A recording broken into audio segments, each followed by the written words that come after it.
Hello दोस्तों, Radhe Radhe, good evening. आज हम लोग पढ़ेंगे व्रतों से संबंधित क्षेत्रफल।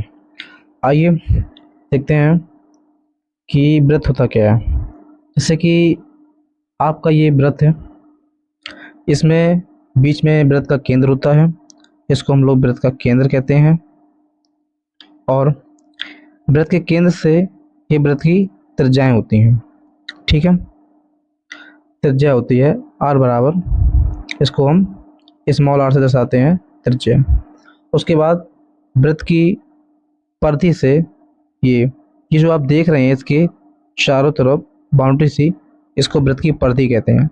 व्रत की परिधि के एक बिंदु से व्रत की परिधि के दूसरे बिंदु तक की दूरी को हम लोग जीवा कहते हैं।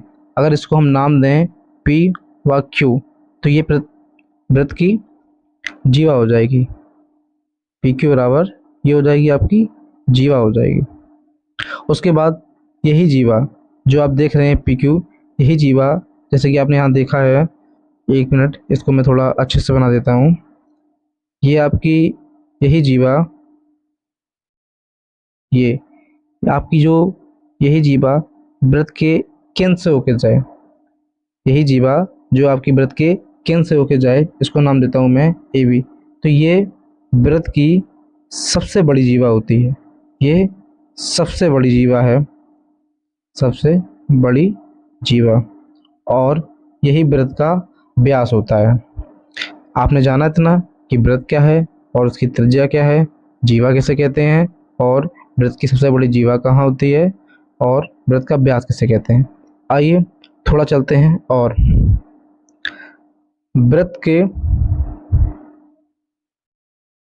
व्रत के कुछ फॉर्मूले होते हैं, जैसा कि मैंने आपको बताया है, ये व्रत की परिधि होती है। क्या होती है? व्रत की परिधि होती है। तो व्रत की परिधि का फॉर्मूला होता है 2πr। क्या होता है? व्रत की परिधि का फॉर्मूला होता है 2πr, जहाँ पाई बराबर 22/7 या 3.14 इसका मान होता है। जैसे कि व्रत की परिधि का फॉर्मूला होता है, उसी प्रकार व्रत का क्षेत्रफल होता है। जैसे इस एरिया को आप देखेंगे, इस एरिया को व्रत का क्षेत्रफल कहा जाता है। और व्रत का क्षेत्रफल होता है पाई आर स्क्वायर। क्या होता है दोस्तों?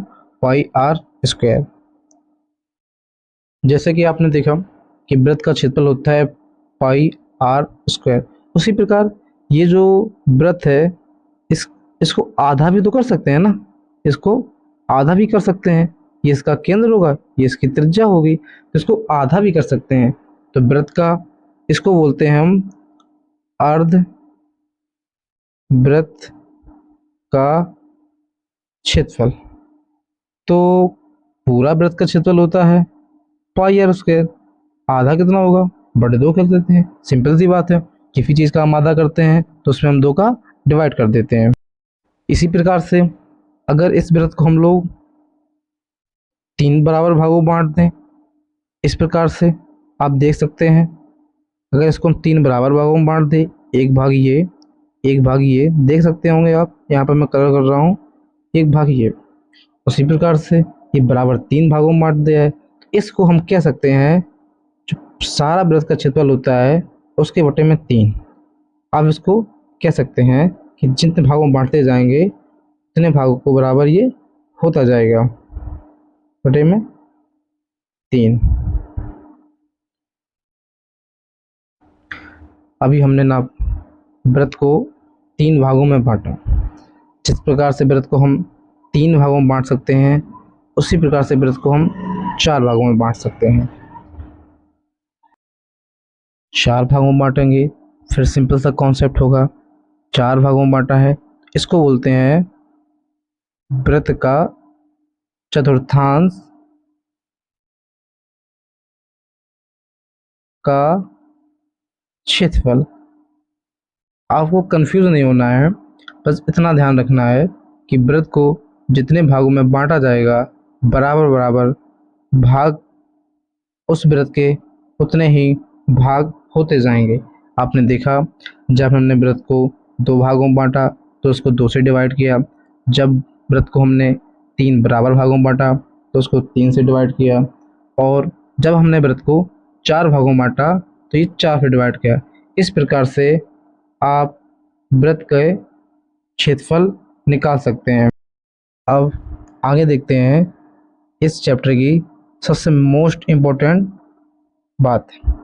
इसमें क्या है, आपको ये ध्यान देना है कि त्रिज्यखंड, क्या पढ़ना है आपको? त्रिज्यखंड। थोड़ा स्टाइल सही से काम नहीं करता है, इसलिए ऐसा लिखना पड़ता है। तो त्रिज्यखंड होता क्या है? सिंपल वे में कहें तो ये वृत्त का केंद्र है और वृत्त की ये त्रिज्याएं हैं। वृत्त की त्रिज्याओं द्वारा बने खंड को ही हम लोग त्रिज्यखंड कहते हैं। आप देख सकते हैं ये त्रिज्यखंड 2 बने हैं। आप अगर देख सकते होंगे, एक ऊपर वाला एरिया है ये और एक नीचे वाला एरिया है। तो ऊपर वाले भाग को बोलते हैं, देखो आपको दिख रहा होगा ये वाला एरिया है जो ये छोटा है, इसको बोलते हैं लघु त्रिज्यखंड। क्या बोलते हैं? लघु त्रिज्यखंड। आपके यूपी बोर्ड क्लास 10th में इसी से रिलेटेड ज़्यादा क्वेश्चन आते हैं। जितनी पीछे की जानकारी है वो तो आपको इसलिए बताई है क्योंकि आप इसको अच्छे से समझ सकें। ये है आपका दीर्घ त्रिज्यखंड। दीर्घ त्रिज्यखंड हम लोग इसी से रिलेटेड बहुत अच्छे से इसके फॉर्मूले पढ़ेंगे जो आपको बिल्कुल भी कंफ्यूज नहीं करेंगे। आपको एक बार में ही बड़े आसानी से समझ में आएंगे और दोबारा आपको इतना ध्यान से नहीं पढ़ना पड़ेगा। बस आप अपने क्वेश्चन की प्रैक्टिस करिएगा, ये सारे सिंपल क्वेश्चन आपको आराम से हो जाएंगे। देखिए, अब आगे चलते हैं, एक और चीज़ आपको पढ़ाने। ठीक है, जैसा कि अभी अपने पीछे पढ़ा कि त्रिज्यखंड क्या होता है। त्रिज्याओं दाने बने खंड को त्रिज्यखंड कहते हैं। उसी प्रकार जीवा द्वारा बने खंड को वृत्तखंड कहते हैं। इसमें भी आपको एक भाग छोटा और एक भाग बड़ा दिखाई दे रहा होगा। बड़े वाले भाग को दीर्घ वृत्तखंड और छोटे वाले भाग को लघु वृत्तखंड कहते हैं। ये भी आपको आगे जब सवाल आएंगे इससे रिलेटेड तब आपको इसके बारे में जानकारी होनी चाहिए। इस सवालों में आगे काम आते। आपको इसी वृत्तखंड से संबंधित एक बहुत ही छोटा सा कॉन्सेप्ट बताने जा रहा हूँ जो सवालों में बहुत बार रिपीट होता है। आपको ये वृत्त दिख रहा होगा, आपको इसमें त्रिज्याएं दिख रही होंगी, उसके बाद इन त्रिज्याओं से जाती हुई जीवा दिखाई दे रही होगी। अब आपसे प्रश्न कैसे पूछेगा? आपसे प्रश्न पूछेगा, इस जो छोटा वाला भाग दिख रहा है इस वाले भाग का क्षेत्रफल ज्ञात कीजिए। इस वाले भाग का क्षेत्रफल ज्ञात कीजिए। तो हम लोग क्या करते हैं, किताबों में आपको इसमें से रटवा दिया जाता है कि ये फॉर्मूला है, रट लीजिए, लेकिन हम रटेंगे नहीं, हम लोग बड़ी क्लैरिटी के साथ समझेंगे। इसमें क्या है कि आपको ये वाला भाग दिख रहा होगा, ये वाला भाग अभी मैंने आपको पढ़ाया था त्रिज्या द्वारा बने हुए खंड को त्रिज्यखंड कहते हैं। तो आप इस बड़े वाले भाग को ना देखिए, इसी भाग को आप ध्यान से देखिए तो आपको ये पूरा त्रिज्यखंड दिख रहा होगा और ये आपको एक यहाँ से ये जीवा दिखाई दे रही होगी। क्या हम ऐसा कर सकते हैं जो लघु वृत्तखंड का क्षेत्रफल, क्या हम ऐसा कर सकते हैं कि ये त्रिज्यखंड में से, ये जो आपको त्रिज्यखंड दिख रहा है इस त्रिज्यखंड में से, कहने को है लघु त्रिज्यखंड में से माइनस, यदि हम त्रिज्यखंड में से इस त्रिभुज को घटा दें, इस त्रिभुज को, जैसे ये वाले पार्ट से मैंने बनाया है, जैसे आपको दिखाऊं इस वाले में ये त्रिज्याएं हैं, ये मैंने त्रिभुज बनाया और ये जीवा बना दी। क्या हम ऐसा कर सकते हैं कि इस पूरे त्रिज्यखंड में से, ये रेड रेड से बनाया है, इस पूरे त्रिज्यखंड में से यदि मैं ओनली ये त्रिभुज का क्षेत्रफल घटा दूं क्या ये वृत्तखंड का ही क्षेत्रफल बचेगा? बिल्कुल बचेगा। तो लघु त्रिज्यखंड माइनस त्रिभुज, त्रिभुज का क्षेत्रफल। देखिए, जैसा कि अभी मैंने आपको पढ़ाया, ये एक वृत्त है, ये इसका केंद्र है, ये इसकी त्रिज्याएं हैं, और ये एक जीवा है। तो ये पी क्यू जीवा से ओ, यानी कि पी क्यू ओ एक त्रिभुज बनना है। जैसा कि अभी मैंने आपको लघु लघु वृत्तखंड का लघु वृत्तखंड का क्षेत्रफल बताया। इसमें मैंने आपको क्या बताया कि आप त्रिज्यखंड में से माइनस कर दें इस त्रिभुज को, जो आपको दिख रहा है, इस त्रिभुज को आप माइनस कर दें, त्रिभुज को आप माइनस कर दें। लेकिन क्या होगा कभी कभी कि जो ये त्रिभुज बना हुआ है, ये कभी समबाहु त्रिभुज होगा और कभी समद्विबाहु त्रिभुज होगा। तो इस त्रिभुज के क्षेत्रफल को निकालने के लिए आपके पास दो फॉर्मूले हैं। पहला फॉर्मूला है समबाहु त्रिभुज, समबाहु त्रिभुज। बहुत से लोगों को नहीं पता होगा कि समबाहु त्रिभुज होता क्या है। ऐसा त्रिभुज जिसकी तीनों साइड इक्वल हों, तीनों साइड इक्वल हों, और उसके तीनों एंगल भी 60-60 के हों। कितने को? 60-60 के हों। तो समबाहु त्रिभुज का एरिया होता है √3/4 भुजा स्क्वायर। क्या होता है? √3/4 भुजा स्क्वायर। और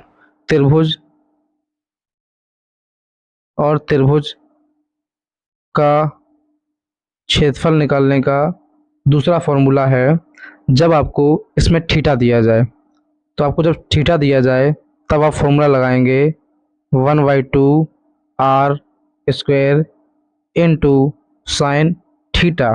तो बेसिकली यदि आपको, ये है वृत्त, ये है इसका केंद्र, ये आपका त्रिज्यखंड बना हुआ है, इसमें ये जीवा है और इस छोटा सा ये जीवा द्वारा वृत्तखंड बन चुका है। यदि आपको इस वृत्तखंड का क्षेत्रफल निकालना है तो आपके पास फॉर्मूला होना चाहिए, तो आपको इस लघु वृत्तखंड का क्षेत्रफल निकालना है तो आपके पास फॉर्मूला होना चाहिए त्रिज्यखंड का क्षेत्रफल, यानी कि ये वाला भाग, ये पूरा वाला भाग जो बैगनी से बता रहा हूँ, त्रिज्यखंड का क्षेत्रफल माइनस ये त्रिभुज का क्षेत्रफल। तो आप देख सकते हैं जब पूरे वाले भाग से ये त्रिभुज वाला भाग निकल जाएगा तो ये वृत्त वाला ही भाग बचेगा, जो कि लघु वृत्तखंड का क्षेत्रफल। अब आगे देखते हैं कि त्रिज्यखंड का क्षेत्रफल, जैसा कि आप जानते हैं ये बीच का बिंदु है और ये इसकी त्रिज्या है, तो ये बन गया एक त्रिज्यखंड। जैसे आपसे ये कहें ये पूरा आपका क्या बन गया? त्रिज्यखंड। तो त्रिज्यखंड का फॉर्मूला क्या होगा? हमने लघु वृत्तखंड का फॉर्मूला तो जान लिया, लेकिन अब हमको बताएंगे कि त्रिज्यखंड का फॉर्मूला क्या होता है। तो बेसिकली त्रिज्यखंड का फॉर्मूला यहाँ नीचे देखते हैं। त्रिज्यखंड का क्षेत्रफल, त्रिज्यखंड का क्षेत्रफल होता है, बहुत ही अच्छे से आपको बता रहा हूँ कि पूरे वृत्त का क्षेत्रफल होता है πr², और पूरे वृत्त का जो कोण होता है वो होता है 360 डिग्री।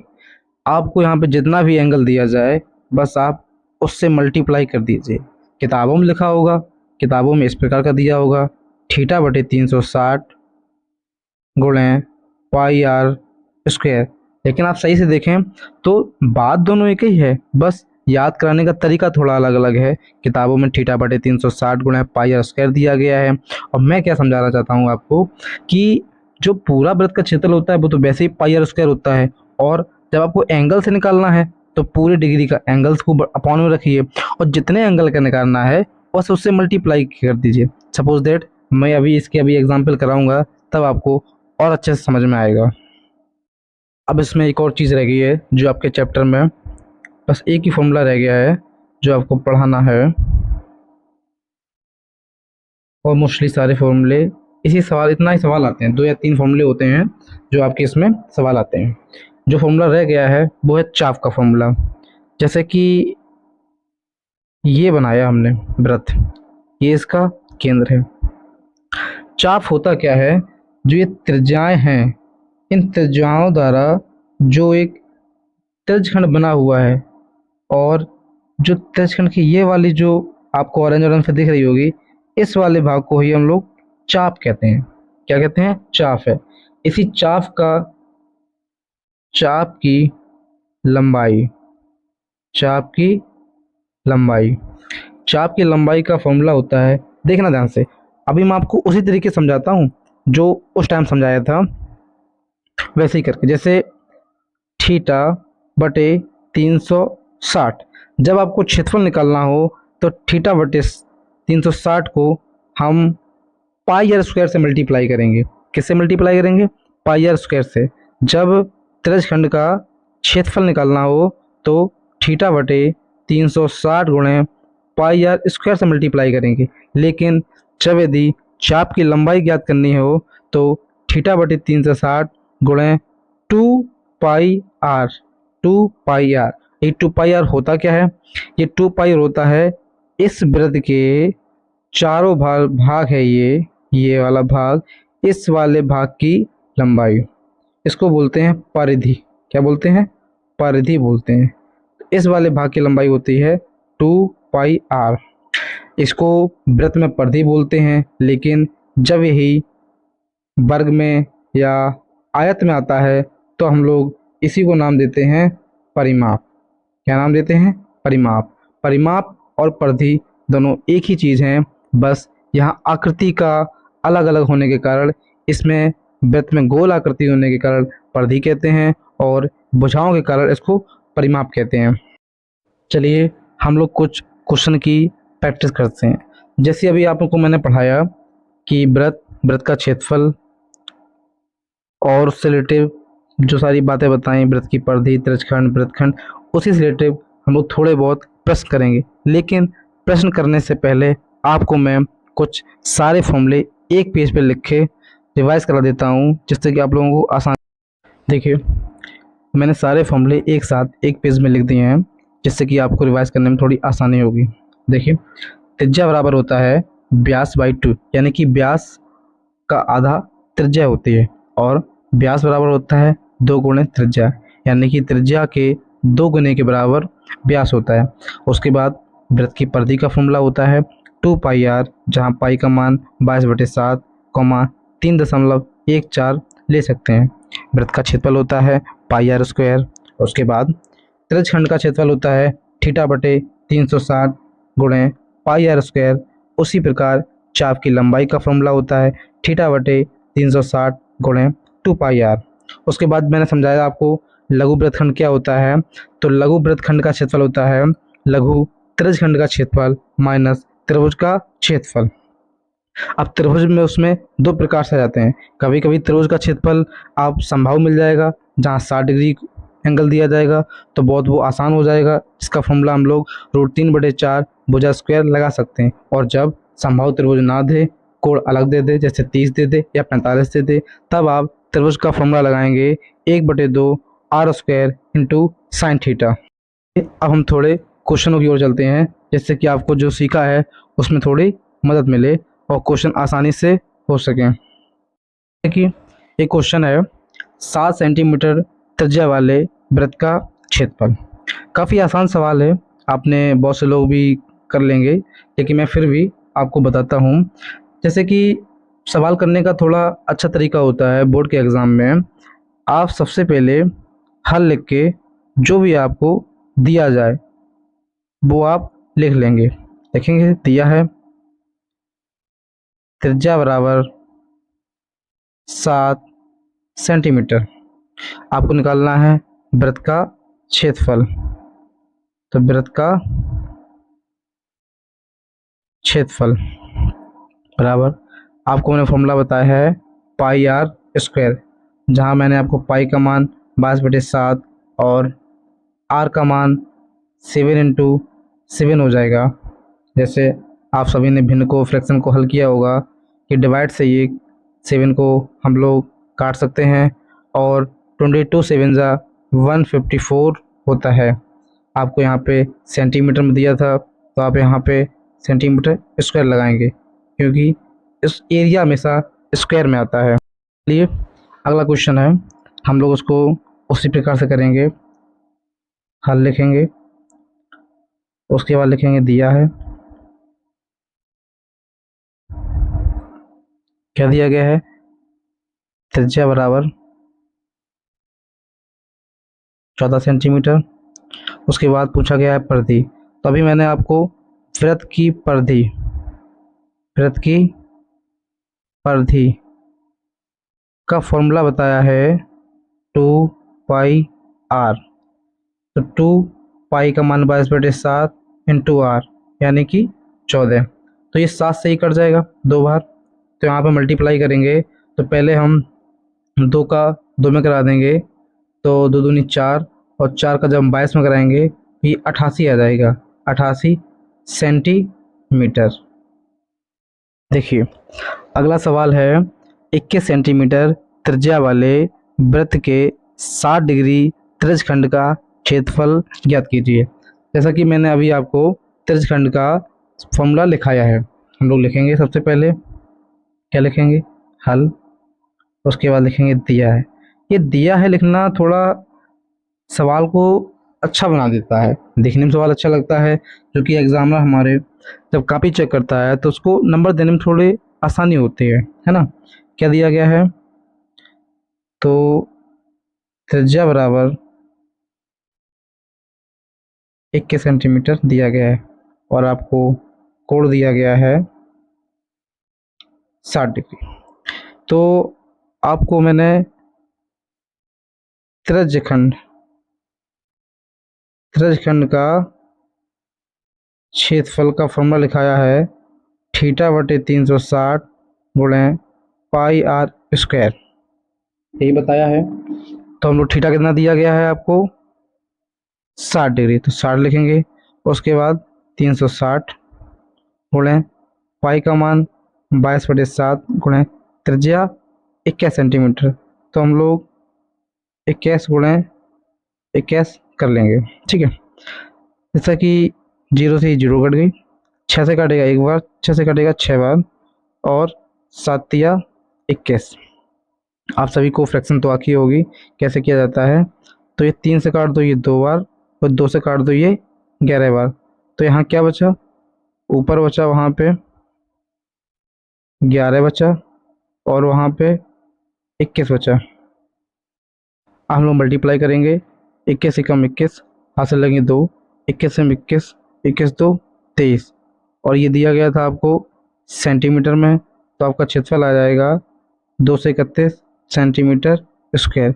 देखा आपने, हमने वृत्तखंड के क्षेत्रफल का भी सवाल लगा लिया है।